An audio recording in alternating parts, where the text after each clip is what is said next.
Assalamualaikum warahmatullahi wabarakatuh. Nama saya Teguh Muhammad Al-Farizi dari kelas TRMM 1C. Kali ini saya akan menjelaskan tentang salah satu proses penjadwalan, yaitu round robin.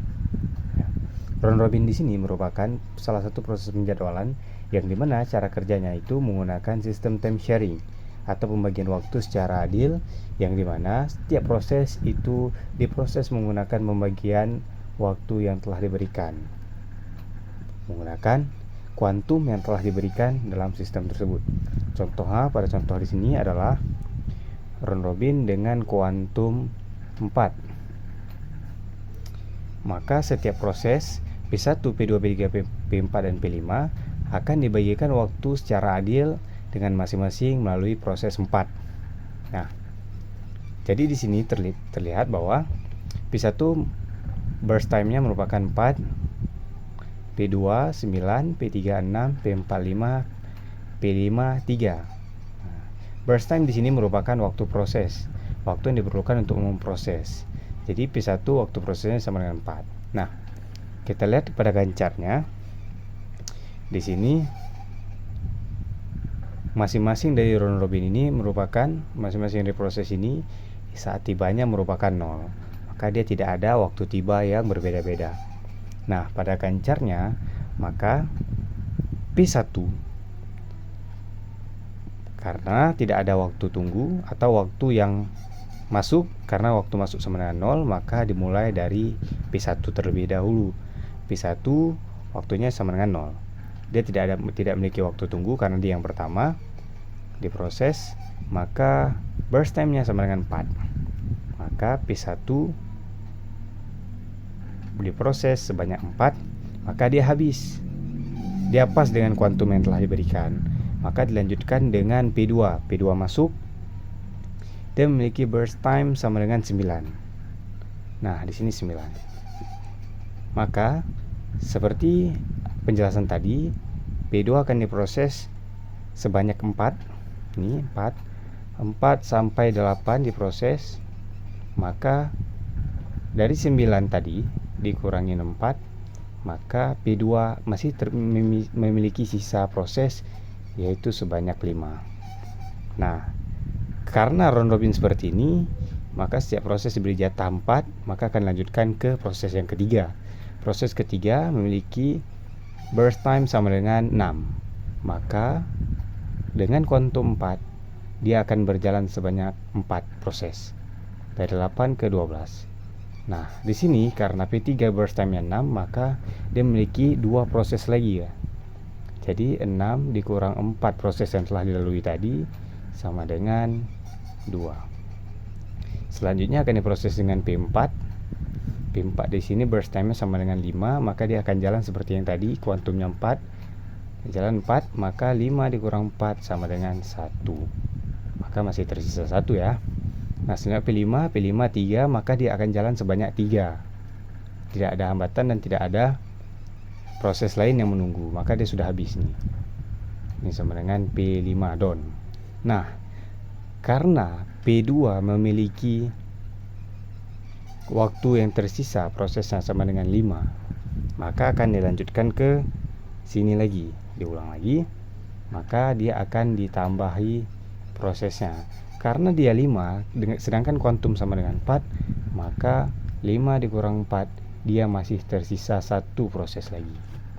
Kemudian dilanjutkan ke P3 selanjutnya, dari 23 dilanjutkan ke P3, tadi masih sisa berapa? Sisa 2, maka 23, 24, 25 sudah habis. Ini habis P3.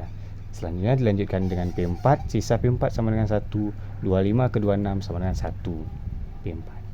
Selanjutnya akan diproses dengan si sisa tadi, si P2 masih sisa 1, maka akan dilanjutkan di P2 nih, 26 ke 27. Nah, jadi itu merupakan proses dari analisa sebuah gancar contoh penjadwalan round robin.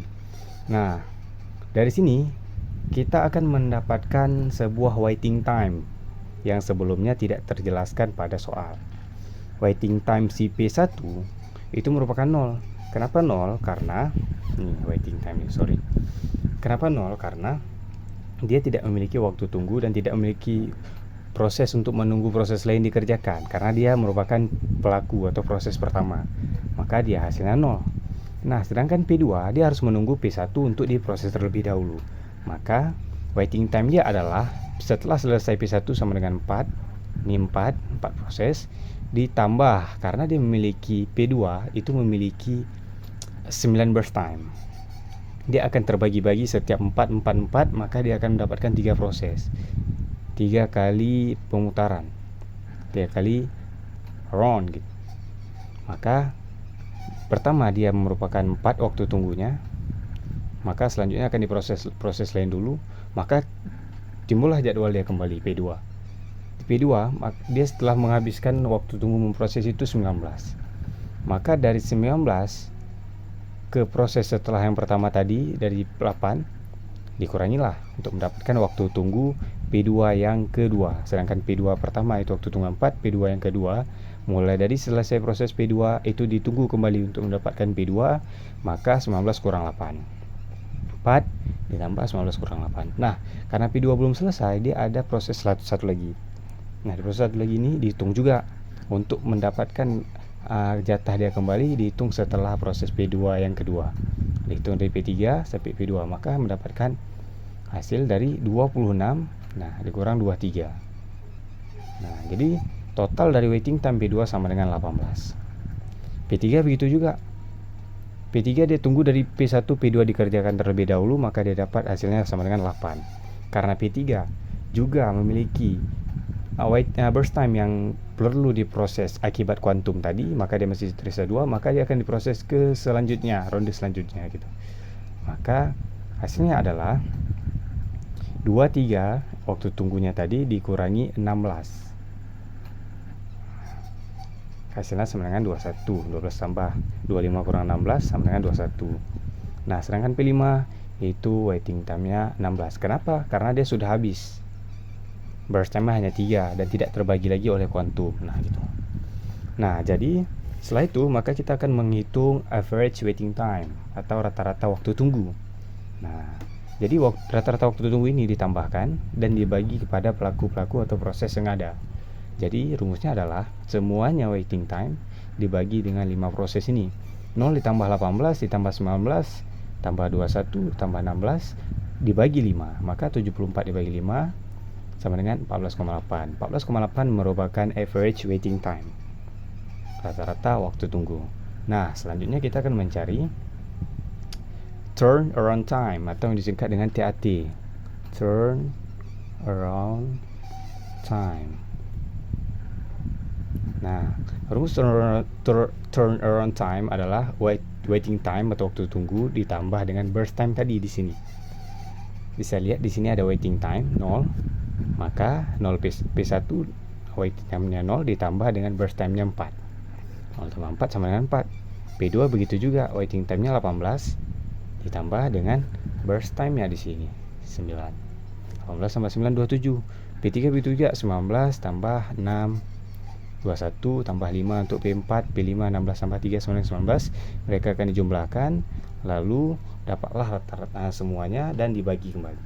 Maka dapat pula rata-ratanya 20,2 untuk turnaround time pada proses penjadwalan round robin.